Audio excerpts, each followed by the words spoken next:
So the first thing you'll see on that companion guide when we focus on context, you'll notice that it is a strategic thinking theme, which means that people who lead with context tend to lead by thinking. A few of the pieces I just want to highlight about the definition so that we know we're on the right page before we dive deeper into looking at context from a leadership angle. If you lead with context, you look back. You look back because that's where answers lie. You look back to understand the present. You make better decisions because you sense underlying structure. In that long definition of context, they use the word blueprint quite a bit. If that doesn't quite translate, think about a blueprint as the plan that you're going to build a building on top of. And it's not always about construction, but I think about that figuratively. Context is about show me where we started with, show me the original idea, peel back that curtain and show me what's behind the scenes so that I can really understand where we are today and where we're going into the future by looking back. If you're somebody who leads with context, you become wiser about the future once you can see how those seeds were sown, once you can see where those ideas originated. No matter what the situation, if you haven't had that experience, that opportunity to look back at history, at the blueprints, at those seeds, however you want to describe them, you will have less confidence about your decisions. But what's beautiful, valuable, powerful about context is that understanding, that deep understanding of where we have been. What it leads you to in your decision making is, I think, a certainty that you're not making the same mistake twice, but also an awareness of which choices are genuinely new versus which ones maybe have been tried several times. I don't have context at all. It's 30 something. It's a lesser theme for me, but I am fascinated by it. I think that people with context have this intimate, passionate, exciting relationship with the past. And it is about understanding that there's a sequence and that everything has a home inside that sequence. I love the idea of timelines, and I think about a timeline when I think about somebody with high context, not just understanding the past is the past and we've gone through it, but really understanding how events stacked up, how they created a ripple. What that brings you to is it sort of makes you a tour guide of the present, because you can understand how there are links to possibly what has gone before. It helps you understand cause and effect in a different depth than those of us who don't have context. And I think it helps you make sense when sometimes it seems like sense is something that's outside of our control. It's a beautiful theme. Let's talk about how it presents itself in leaders. So as an individual, context might be about orienting myself, really understanding where have I gone or where have other people gone. It might be about my own journey and my own curiosity. As a leader, you've got that added challenge of thinking about other people and thinking about the performance of others. So as a leader, what context can look like is setting the scene for others. You can think about context in a leadership setting by adding information, not just by looking forward, but also by paying attention to the past. Understanding that context is not, it's certainly not one of our top 5 or top 10 most frequent themes. I think last I checked, it was sort of in the bottom 10 in terms of frequency of how often it shows up as a dominant theme for folks. So this is a valuable treasure that you have, that ability really to not just look toward the past for clues, but truly understand it.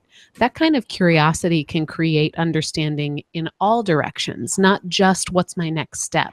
Think about really stretching that kind of context to say, based on previous stories, what should we anticipate for the future? What might be the next sort of link in a chain of events based on what we know has happened before? Also think about what emotions might there be right now based on maybe similar events that have happened before. So it's not just looking at facts and figures. I think you can get real deep on being able to see all of the twists and turns of a plot. If you think about it in a storytelling place, context could think about what could go wrong, but also what could go right and how could it go right. I think about leaders with context being able to connect to others through connecting to the backstories that other people have. It really can look like a beautiful way to build relationships. Also think about how it could help you execute, how it could help you get things done in a more efficient manner. You might ask questions like, how could we avoid past mistakes? Is this innovation that we're describing truly innovative, or is it something we've tried before? And if we've tried it before, why aren't we still still doing it. And that automatically doesn't mean it's going to be a no. I think it's going to be a more informed decision. And that's what you get with context. You get depth, you get perspective, you get a little bit more comfortable in the unknown world that can be the present. Question asking could be one of those powerful skills that you think about. We talk about talent multiplied by investment equals strength. And oftentimes, if you deconstruct the word investment, you come up with skill, knowledge, or intent or practice. One of those skills could be, how could you get better at asking great questions? How can you help other people expand their understanding of the past? How can you help people expand their curiosity? Whether it's the past or not, I think there's something really contagious about context that is just this open-mindedness and a pursuit of what you don't yet know. That same kind of curiosity you'll find in learner, you'll find it in input, you'll find it in ideation, perhaps, in many different flavors. And that piece, that curiosity, could be something that you think about lending to others. How can you inspire others to build their understanding in the way that you do without even trying? The last thing I want to talk about before I introduce our guest is those 4 needs of followers. So first, a leader with context could help build trust in his or her followers by sharpening your recall of important past events in others' lives. Sharpening your recall was my fancy way of saying get better at remembering things. Think about stories that other people have shared with you about where they came from or what they've been proud of before, or important parts, important milestones in their own stories. And think about how you can bring that up to remind folks that you're there, that you're listening. Again, this isn't classified as a relationship building theme. It might not be the first use that you see of context. But I think it really can build some trust, build some bridges between people when you bring up the fact that, hey, you know what, I remember your dog's name, or I remember that client that you really loved, and I remember why you loved them. Include that kind of recall in the way that you recognize people, in the way that you give people future assignments, and in the way that you introduce partners to each other.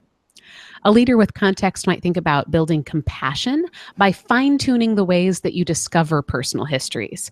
What types of questions really get people to open up? And again, it's not, context doesn't necessarily have that emotional radar that, say, empathy does, where you might automatically know, or individualization, where you might automatically know what's going to get somebody to share their history with you.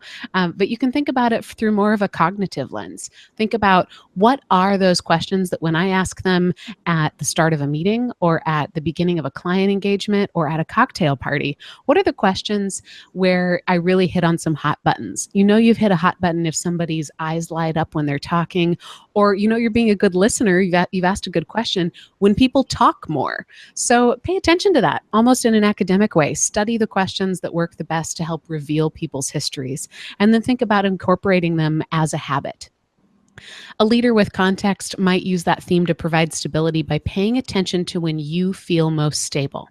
Pay attention, look backwards. Ask yourself, when have I felt the most sense of calm, the most sense of presence? And then share some of those calming discoveries out loud. You're going to hear in a moment from our guest leader here, who's going to talk about very troubling times that context really helped him and his team.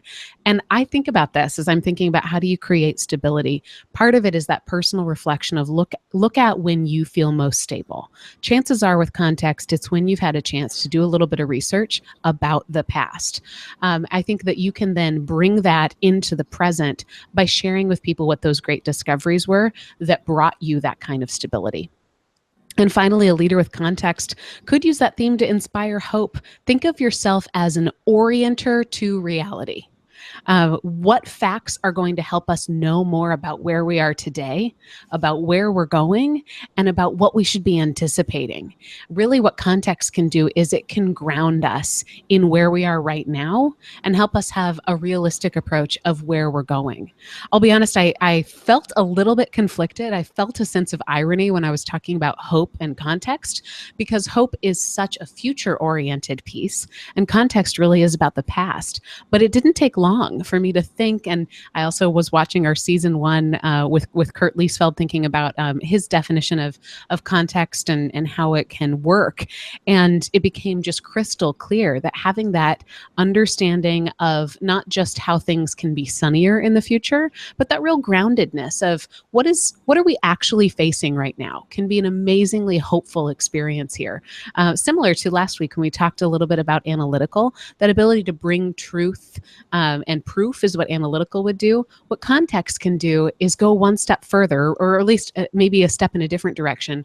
What context can bring that's hopeful is stories of where we've been before and how they might be similar or different from the challenges that we're facing today. And then that leader, your challenge then is to interpret that as what that means for where we're going next. That's sort of that hopeful bend, or another lever that I think you should challenge yourself to stretch and pull on, to think about how can looking toward the past set us all up for a more powerful future.